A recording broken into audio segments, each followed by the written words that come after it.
Salve, Skippily. Okay. We are done with lesson 41, so we're starting lesson 42, but the way your textbook does lesson 42 is absolutely insane. They give you like a million different forms, they're brand new, and they throw it all at you at one lesson without showing you how to use them, which I think is a terrible idea. So what we're going to do essentially is just hop right over lesson 42 and start lesson 43 and learn only the forms you need to know for lesson 43. Okay? So essentially, we're skipping lesson 42 right now and then going back at later times to just pick up little snippets of lesson 42. Okay, I've done it in the past. It will work very well. All right, so we've got brand new stuff here. Okay, I've just explained to you the truth about lesson 42, that it is horrible. Okay, and we will simply look at it in little pieces later on.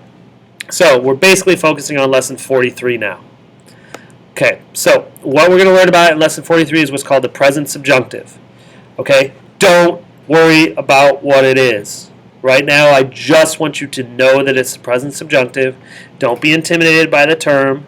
Okay, if you've heard from Spanish students or French students, maybe they've said bad things about the subjunctive. Don't worry about it. Remember that they are cowards. And also remember that, I'm kidding, of course, they're wonderful people.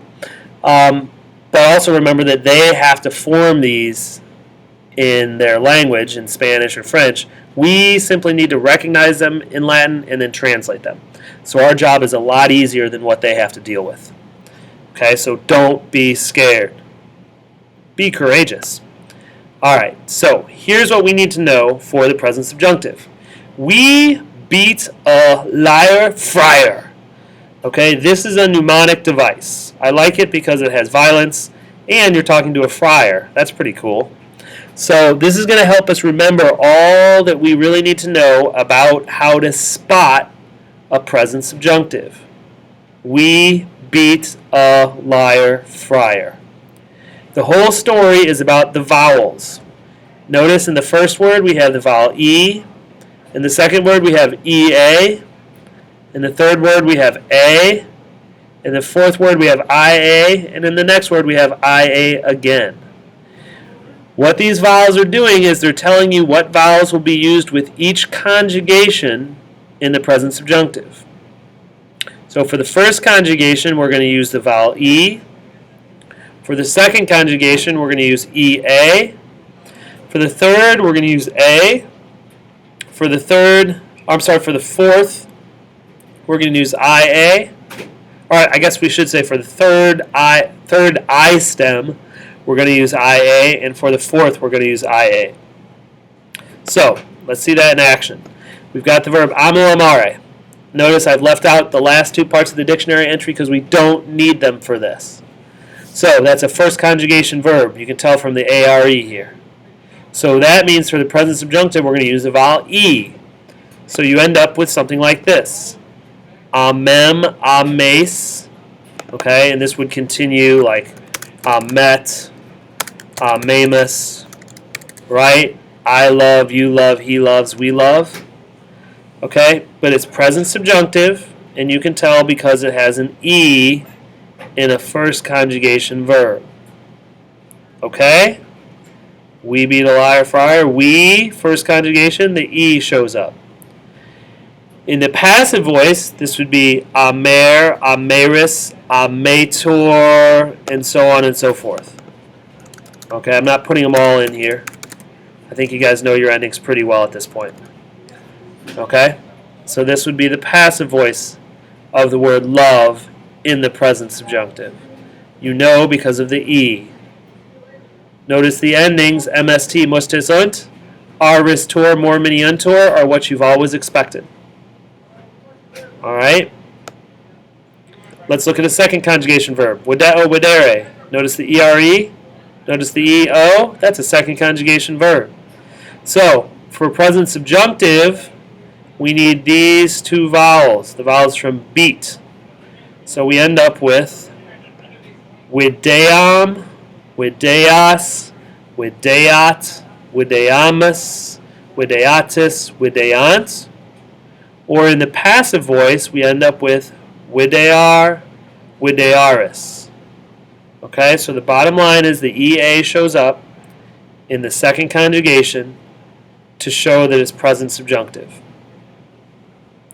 Alright? Third conjugation, ago agora. O, ura. That's third conjugation. Notice the A in we beat liar, friar. So the A is what's going to show up in the present subjunctive. We end up with agam, agas, agat, agamus, agatis, agant. Or in the passive voice, agar, agaris, agator, agamor, agamini, agamontor. Agantor. Alright, so the A shows up in the present subjunctive. What's really hard about this is it's so tricky to recognize that this is present subjunctive. Because normally an A followed by the personal ending doesn't really affect us, doesn't really tell us anything. But in a third conjugation verb, that A means it's subjunctive. That's what makes this tough. Let's consider a third conjugation I stem.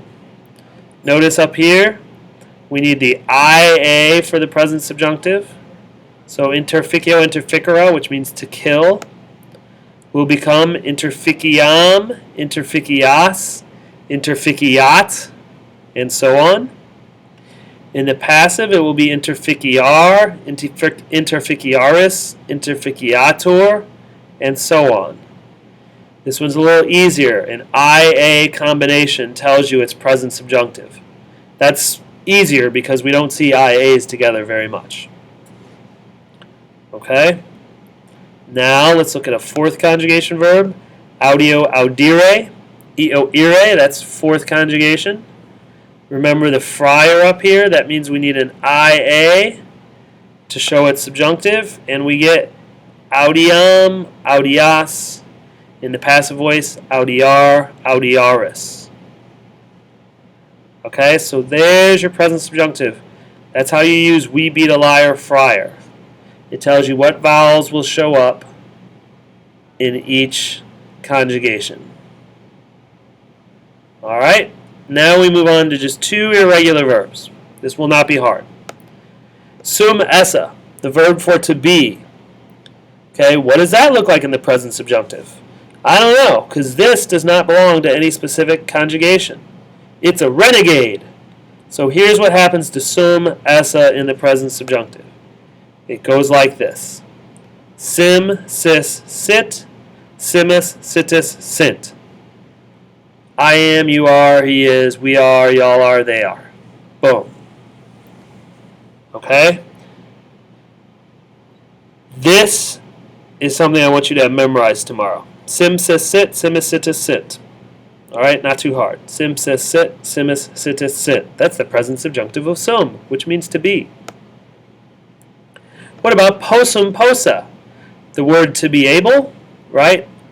I am able, to be able. Well, that is basically from the verb sum esse, so it's going to look a lot like it. In the present subjunctive, it goes possim, possis, posit, possimus, positus, posint. That's just this word with POS in front of it. Wow, that's easy. Okay, so the word to be able in the present subjunctive goes possim, possis, posit, possimus, positus, posint. Okay, now something that's pretty annoying. At this point, I still haven't told you what to do with the present subjunctive, nor have I told you how to translate it. Okay, there's a reason for that. The present subjunctive can be used in a number of different ways. There's more than one way to translate it. Today, I'm only going to teach you one. Alright? And the way I'm going to teach you is a structure that's called the hortatory subjunctive. Ooh, that sounds pretty exciting. A hortatory subjunctive is a verb used to encourage someone to do something. The Latin root here, horta, means encourage. And it shows up in English words like exhort. Huh? You hear the exhort? Do you hear the hort in there? Exhort? So a hortatory subjunctive is encouraging someone to do something. So we would translate it, let the subject verb. All right? Like, let the boy go. Let the dog eat. Okay? Or if it were a passive verb, let the child be fed. Let the chickens be destroyed. Okay? All of those would be examples of hortatory subjunctives. You're hoping that something might happen. Okay? You're encouraging it to happen. There's no guarantee it will, but you are encouraging it to happen. Another way to express this is with the word may. May you run. May they be happy. May the students be graded harshly. Okay? You're encouraging something to happen. That's your hortatory subjunctive. So what does that mean? That means this audiam up here, this present subjunctive of here, could be translated, let me hear. Right? Because the subject of this is I or me. Alright? Or audias, with that S, present subjunctive, could be translated, may you hear. May you hear the truth. Let me hear the song. Okay, those would be examples of hortatory subjunctives. Or this one, audiar, which is first person singular passive. Let me be heard. May you be heard. Okay, those are hortatory subjunctives there. By the way, this is a lot of stuff, and this is kind of complex. Okay, so don't be intimidated if you're a little bit confused right now. I don't expect you to have this 100% mastered for tomorrow. Alright, I will repeat to you at the end of the video what I need you to know for tomorrow. But let's look at some examples really quickly. Alright, here we go. This first sentence here, milites hostis interficiantur. Okay, so notice the IA in interficiantur. That means this is a present subjunctive. So that means this is encouraging something to happen. Notice the NT, we know we're looking for a plural subject. Notice the tour, we know this is a passive voice. So here's our plural nominative. Alright, milites, cool. Obviously, interficiantur is our main verb. We talked about how it's subjunctive. So we need to use like a let or a may construction. Okay, see if you can figure this out. Remember, this verb means kill. It's passive voice. It's subjunctive. This is our subject. What do you think this means? That's right. Let the soldiers of the enemy be killed. Alright, we want them to die.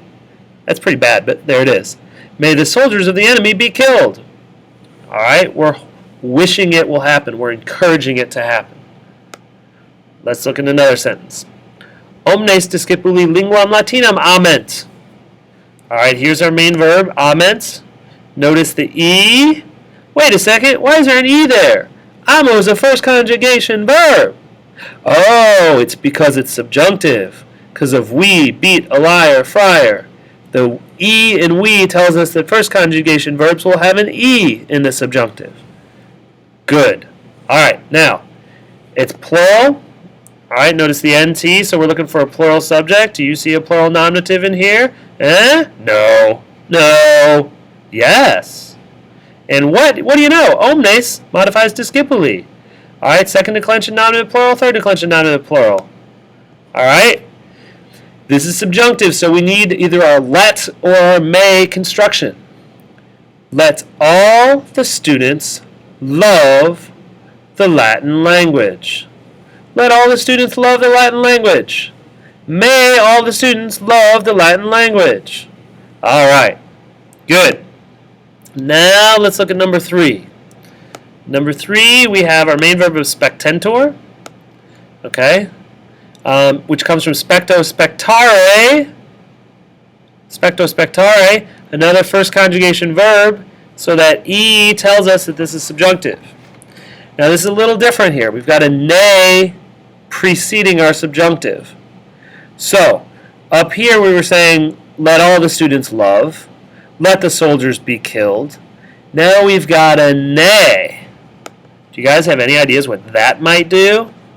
Femini is our subject. Notice spectentur is passive. We're still going to use a let or a may construction because it's subjunctive. What do you think, guys? Huh?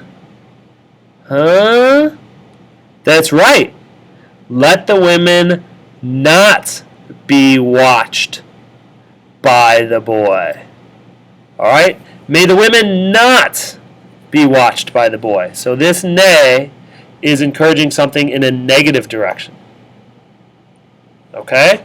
I believe that's all. Oh, we got one more. One more.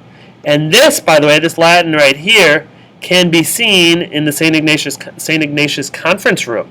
All right, the chapel conference room has this Latin on the stained glass, I believe, on the way in. It says, Pax Domini sit semper vobiscum. Well, sit is our present subjunctive form of sum. Pax is our subject. Domini is going to be, what? Get out of there. Domini is going to be genitive for us. Okay? Vobiscum is just cum vobis. Cum vobis. So, can you guys figure out what this means? Pax is the word for peace. Dominus is the word for Lord. Semper is always. Sit is the present subjunctive of sum. We know it has to be a let or a may construction. That's right. Let the peace of the Lord always be with you. All right, very good. That's your introduction to the subjunctive. All right, specifically your introduction to the hortatory subjunctive here. So, what do I need you to take with you for tomorrow? Okay, here's what you need to remember. You need to remember, we beat a liar friar. Wow, get back here. All right, we beat a liar friar. You must know that. We beat a liar friar. You've got to memorize that. Maybe you can memorize it by saying it again and again. We beat a liar friar. You got it yet? We beat a liar friar. Good. What else must you know for tomorrow? You must know sim, sis, sit, simma, situs, sint. Sim, sis, sit, simma, situs, sint. That's what you need to know. Sim, sis, sit, simma, situs, sint. And you better know that it's the present subjunctive of sum essa. All right? That's all I need you to know for tomorrow. Okay? Good. Wow, later, Discipuli.